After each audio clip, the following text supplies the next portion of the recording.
Hello my dear students, this is Meera and you are watching my YouTube channel English सीखें। Guys आज मैं फिर से आप लोग के लिए एक नया वीडियो लेकर आई हूँ जिसमें मैं आपको आपके डेली यूज सेंटेंसेस का प्रैक्टिस करवाऊंगी। और इस वीडियो में कुछ नया है और नया ये है कि मैं आप लोग के लिए 3 ऐसे नए सेंटेंसेस लाई हूँ जिसका ट्रांसलेशन आपको खुद करना है और मेरे वीडियो के कमेंट बॉक्स में कमेंट करना है। और अगर आप मेरे यूट्यूब चैनल इंग्लिश सीखे में नए हैं तो प्लीज़ सब्सक्राइब कर लें और वीडियो को लास्ट तक ज़रूर देखें। चलिए आज का पहला सेंटेंस स्टार्ट करते हैं। आज का पहला सेंटेंस है 2 लाख रुपए आप मुझे कितने किस्तों में दीजिएगा। हम भी होता है ना, जब हम किसी से पैसा लेते हैं दैट टाइम हम पूछते हैं, तो ऐसा ही ये पूछ रही है किसी से 2 लाख रुपए आप मुझे कितने किस्तों में दीजिएगा। In how many instalments will you give me 2 lakh rupees. In how many instalments will you give me 2 lakh rupees. तो इंस्टॉलमेंट्स का मतलब होता है किस्त किस्त में देना, आधे आधे थोड़े थोड़े पैसे करके देना। और यहाँ पे विल का यूज हुआ यानी कि फ्यूचर का बात हो रहा है, फ्यूचर इंडेफिनिट टेंस जिसका बनाने का स्ट्रक्चर होता है सब्जेक्ट प्लस शैल या will plus verb one plus object. और शैल या विल के साथ यानी कि फ्यूचर इंडेफिनिट टेंस में हमेशा वर्ब वन का ही यूज किया जाता है। और यहाँ पे 2 लाख, लाख भी आप लिख सकते हैं और लैक भी लिख सकते हैं, इसमें कोई दिक्कत वाली बात नहीं है। 2 लाख रुपए आप कितने किस्तों में दीजिएगा। In how many instalments will you give me 2 lakh rupees. मैं तुम्हें हर महीने 50,000 रुपये दूंगी। I will give you 50,000 rupees every month. मैं तुम्हें हर महीने 50,000 रुपये दूंगी। ये बोल रही है कृति सेनन को कि मैं तुम्हें हर महीने 50,000 रुपये दूंगी। I will give you 50,000 rupees per month. यानी कि गाइज यहाँ पे भी फ्यूचर इंडेफिनिट टेंस का ही यूज किया गया है, इसलिए जब भी आप फ्यूचर इंडेफिनिट टेंस का यूज करते हैं आपको यानी कि शैल या विल का जब भी यूज करते हैं तो वर्ब वन का यूज करना। क्यों, यहाँ पे देखिए क्या है, गिव, गिव यानी कि वर्ब वन ही यूज किया गया है। और ये बोल रही है आई will give you 50,000 rupees per month, या फिर एवरी मंथ ऐसे भी हम बोल सकते हैं। एवरी मंथ या फिर पर मंथ, हर एक महीने के बारे में बोलते हैं ना, वैसे ही हम लोग बोल सकते हैं। ठीक है, लेकिन पैसे देने में देरी नहीं होना चाहिए। Okay but don't delay in paying. Okay but don't delay in paying. यहाँ पे प्रेजेंट इंडेफिनिट टेंस का यूज कर रहे हैं, सिंपल टेंस का, जहाँ पे बोल रहे हैं ठीक है लेकिन पैसे देने में देरी नहीं होना चाहिए। But don't delay in paying, यहाँ पे सिंपल टेंस का चाहिए, ऐसा नहीं शुड का ही यूज करना चाहिए। यहाँ पे शुड के जगह पे आप यहाँ पे इस तरह से बोल सकते हैं okay but don't delay in paying, यानी कि पैसे देने में देर मत करना या फिर देर नहीं होना चाहिए, मतलब तो एक ही ना हम बोल रहे हैं, तो इसलिए यहाँ पे but don't delay in they paying. और डिले का मतलब होता है देर करना या फिर टालना। अब पे का मतलब तो आपको पता ही है, किसी चीज़ को देना यानी कि जो हमारे पास होता है किसी को देना होता है, जैसे कि फी पे करते हैं, पेमेंट पे करते हैं, उस तरह से यहाँ पे पेइंग का हो गया। अब बट का मतलब तो आपको पता ही है, लेकिन, लेकिन किंतु या परंतु जो भी हम लोग हिंदी में बोलते हैं, लेकिन उसका इंग्लिश एक ही होता है but. Okay but don't delay in paying. मैंने एक बार में इतना पैसा कभी नहीं देखा है। ये बोल रही है मैंने एक बार में इतना पैसा कभी नहीं देखा। I have never seen so much money at once. I have never seen so much money at once, यानी कि एक बार में इतना पैसा कभी नहीं देखिए, वो बोल रही है। यहाँ पे हैव का यूज किया गया यानी कि प्रेजेंट परफेक्ट टेंस जिसका बनाने का स्ट्रक्चर होता है सब्जेक्ट प्लस हैव या has plus verb three plus object.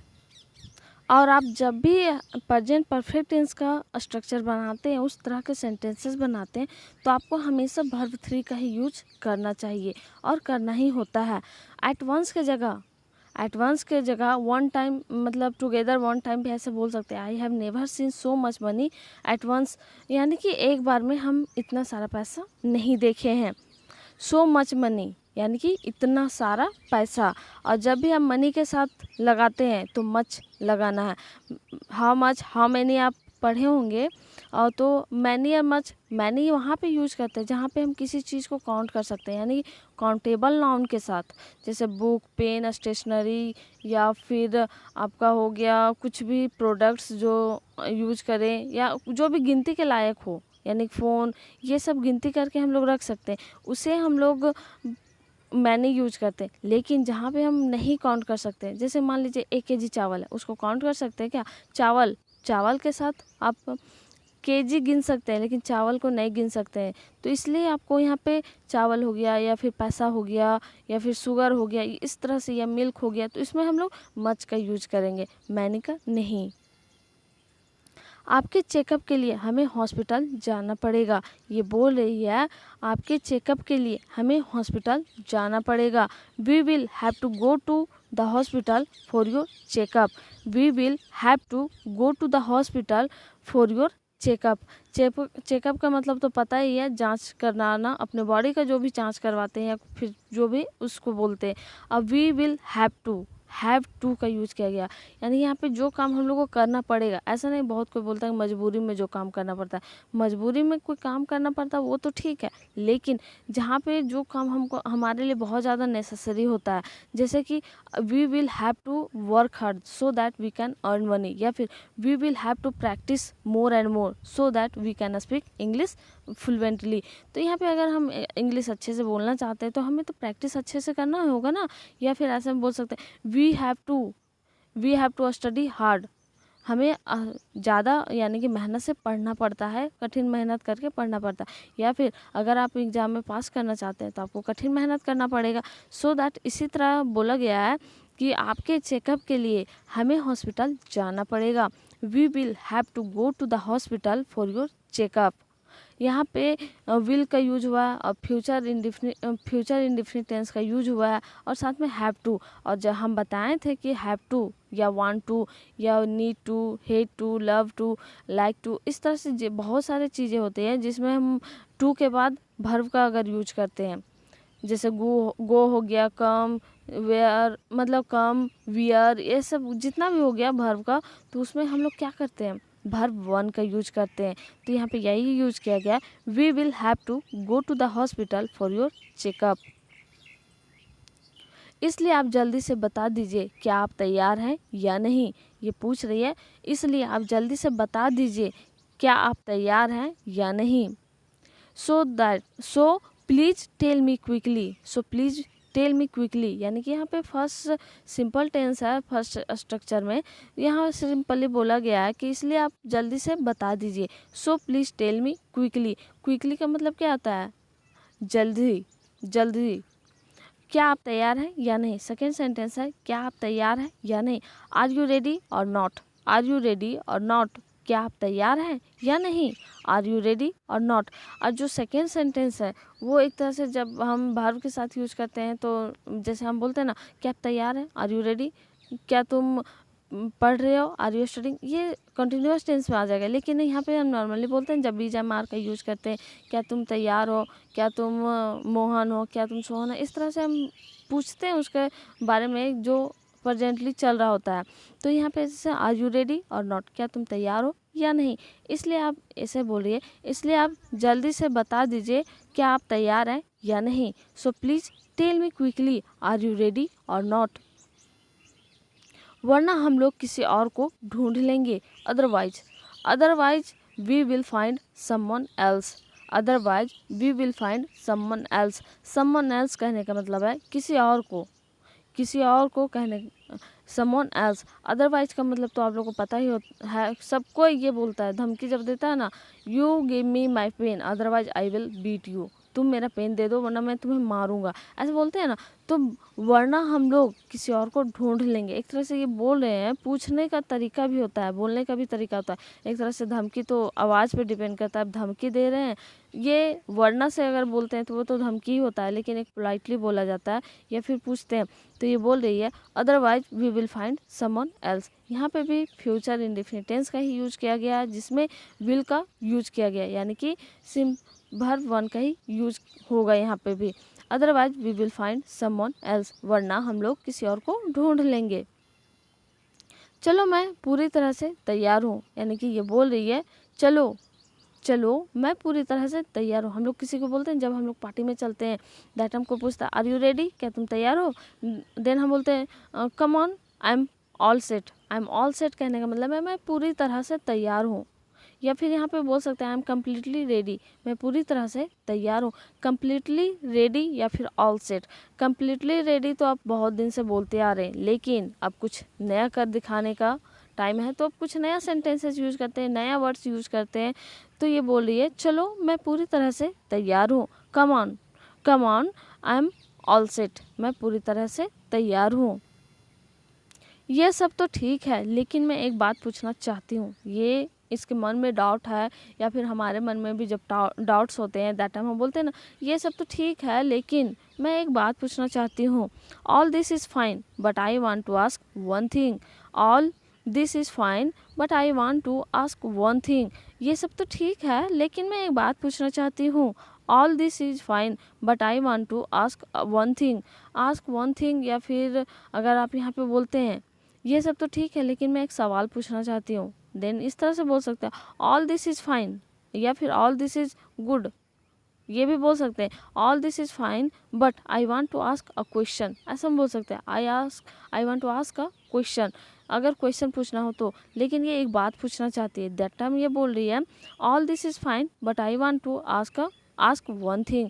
Want to का यूज किया गया, यानी कि जहाँ पे हम कोई चीज़ करना चाहते हैं दैट टाइम हम लोग वांट टू का यूज करते हैं, और टू के बाद हमेशा वर्ब वन का यूज करते हैं। मैं अपने माता पिता से क्या कहूँगी? What will I say to my parents? मैं अपने माता पिता से क्या कहूँगी? What will I say to my parents? यहाँ पे भी फ्यूचर की बात हो रहा है, सोच रही है कि मैं अपने माता पिता यानी कि पेरेंट्स के साथ हम क्या बोलेंगे उनको। तो यहाँ पे भी फ्यूचर इंडेफिनिट टेंस का ही यूज़ किया गया है और सिंपल में ही बनाया गया। फ्यूचर इंडेफिनिट टेंस का बनाने का स्ट्रक्चर तो आपको पता ही होगा, मैं फिर से बता देती हूँ। पर फ्यूचर इंडेफिनिट टेंस का जो स्ट्रक्चर होता है वो होता है सब्जेक्ट प्लस शैल या will plus verb one plus object. लेकिन जो नेगेटिव सेंटेंसेस हम बनाते हैं तो वहाँ पे हम क्या करते हैं, सब्जेक्ट प्लस शैल या will plus not plus verb one plus object. लेकिन एक और स्ट्रक्चर बनता है इंट्रोगेटिव का, जिसमें हम लोग WH फैमिली का यूज करते हैं, या फिर अगर कोई क्वेश्चन या क्या से शुरू होता है दैट टाइम हम क्या करते हैं, अगर WH फैमिली का जो भी हो, कब, क्यों, कैसे, हाउ, ये सब बीच में अगर रहता है सेंटेंस के बीच में कहीं पे भी, तो दैट टाइम हम क्या करते हैं, उसे पहले लिखते हैं। तो उसका बनाने का स्ट्रक्चर क्या होता है,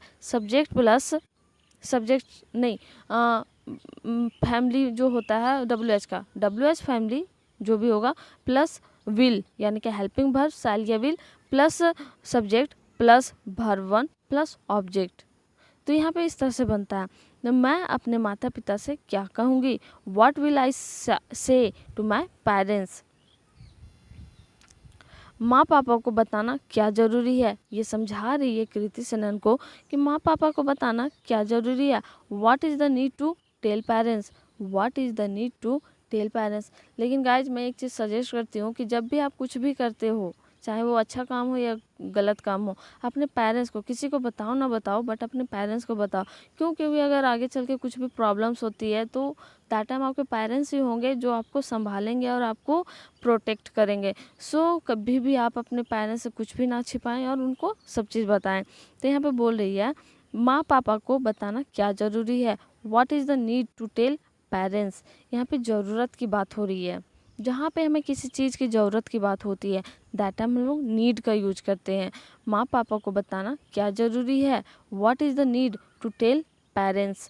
और गाइज वीडियो को लास्ट तक ज़रूर देखें, और जो भी मेरे प्रीवियस वीडियो को देख रहे हैं थैंक यू सो मच, दिल से थैंक यू सो मच बोल रही हूँ। और जो नहीं देखते हैं उन लोग को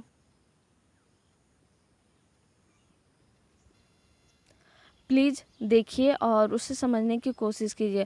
और जो भी मैं सेंटेंसेस बताती हूँ उसे आप मेरे वीडियो के कमेंट बॉक्स में कमेंट कीजिए और प्रैक्टिस करते रहिए। चलिए नेक्स्ट सेंटेंस की ओर बढ़ते हैं। बहुत ऐसी लड़कियां हैं जो बाहर अकेली रहती है।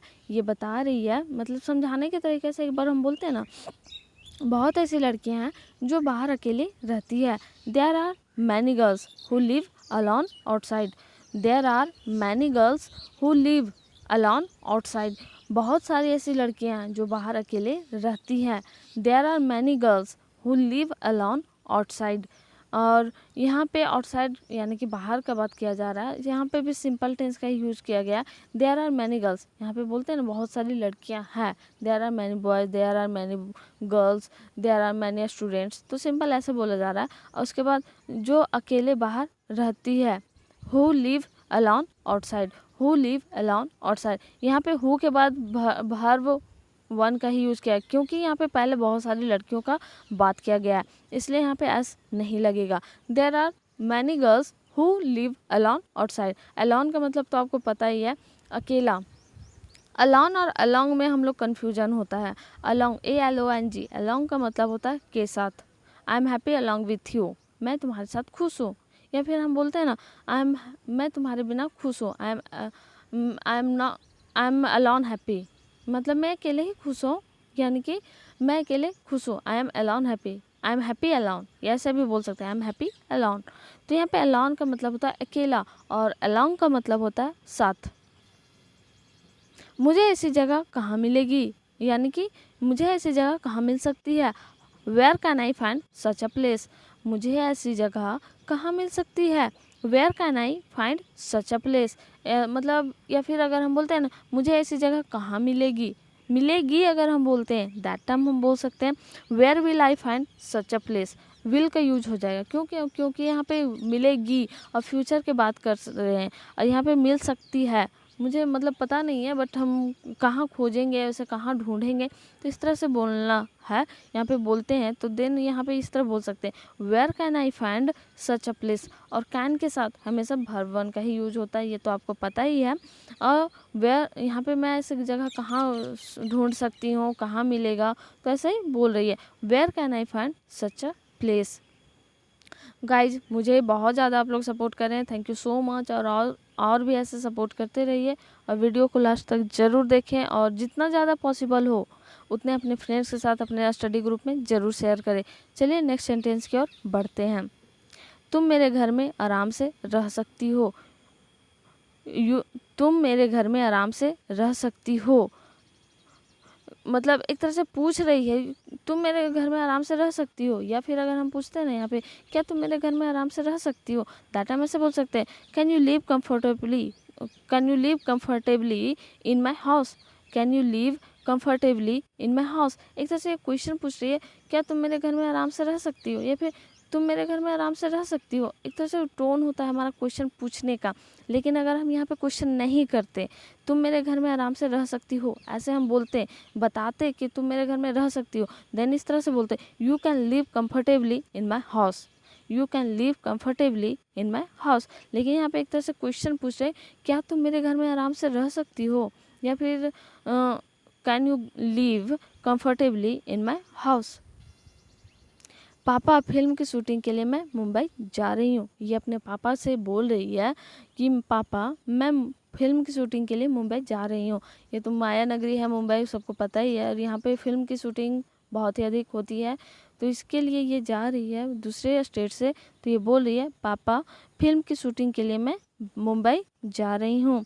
Papa I am going to Mumbai to shoot for a film, shoot for the film, पापा I am going to Mumbai to shoot for the film, यानी कि जा रही हूँ। यहाँ पे एक तरह से बोलते हैं ना कुछ दिनों, एक दो दिन में जा रहे हैं, इस तरह से भी सेंटेंसेस होते हैं हमारे आसपास कि कल निकलूँगी, परसों निकलूँगी, एक दो दिन में जा रही हूँ।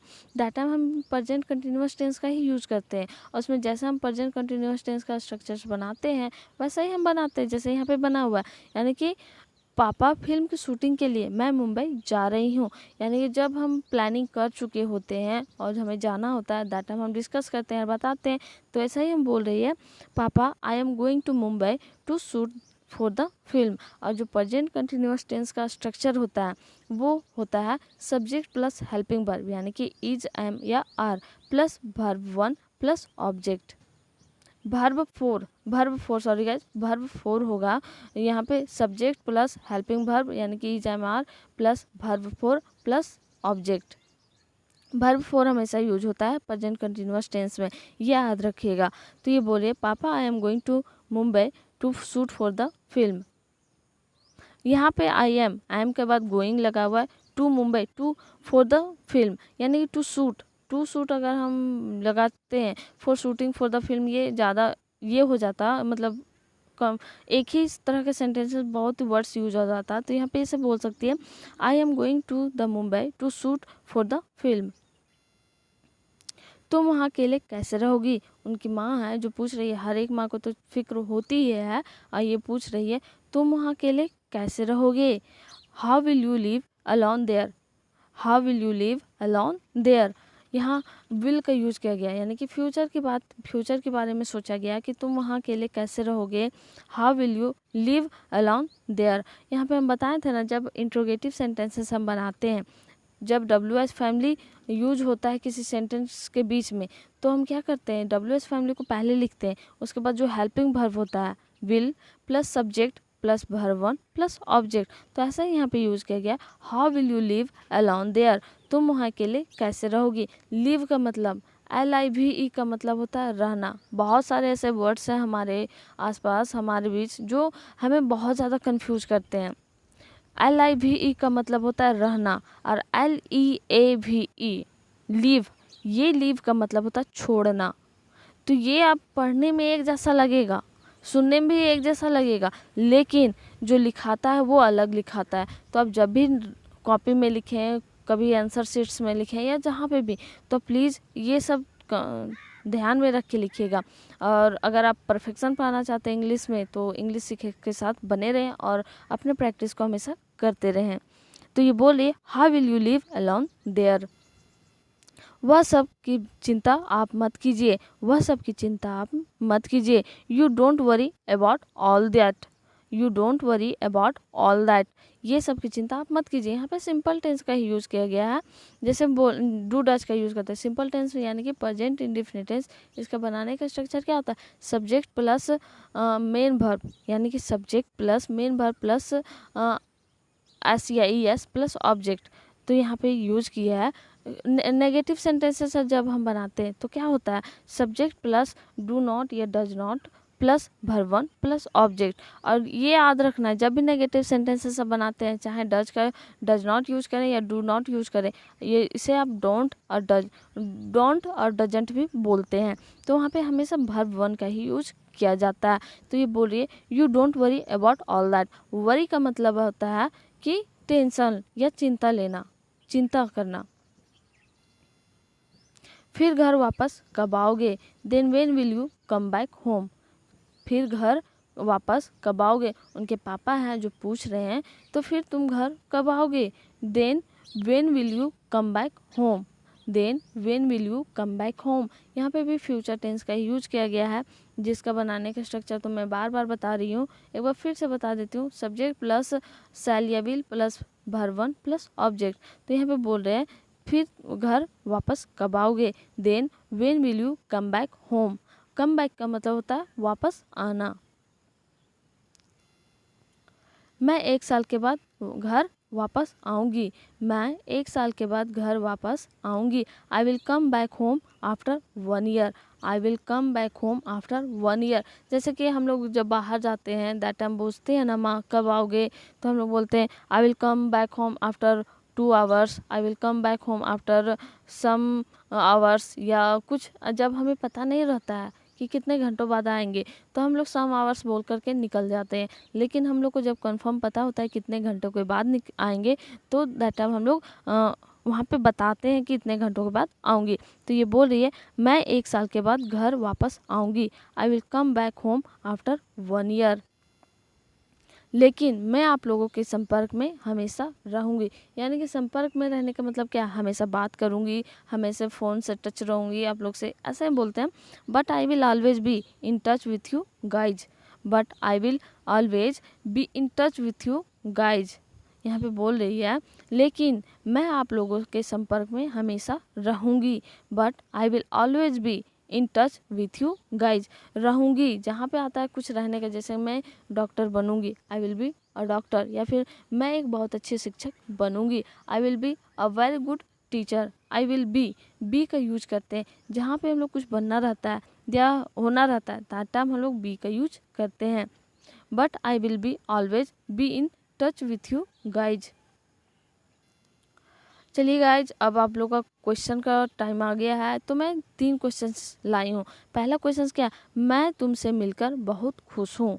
मैं तुमसे मिलकर बहुत खुश हूँ। इसे आप ट्रांसलेट कीजिएगा और मुझे कमेंट बॉक्स में बताइए कि आपका ट्रांसलेशन कितना सही है। मैं आपको बताऊंगी कि आप लोगों ने कहाँ कहाँ गलती किया है, इसलिए आप प्लीज़ ट्रांसलेट करके इस वीडियो के कमेंट बॉक्स में कमेंट कीजिए। और सेकेंड सेंटेंस है, मैं तुम्हारे साथ वैसा व्यवहार नहीं करना चाहिए। मुझे तुम्हारे साथ ऐसा व्यवहार नहीं करना चाहिए।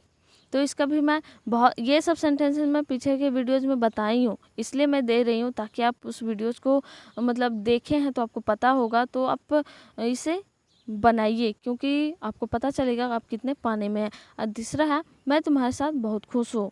ये मैं इस वीडियो में भी बताई हूँ। अगर आपको माइंड में नहीं है तो प्लीज़ फिर से जा कर के वीडियो देखिए और बताइए कि आप सही सेंटेंस बनाने की कोशिश कीजिए। मैं तुम्हारे साथ बहुत खुश हूँ। तो ये तीनों सेंटेंसेस को आप इंग्लिश में ट्रांसलेट कीजिए और मेरे वीडियो के कमेंट बॉक्स में कमेंट कीजिए।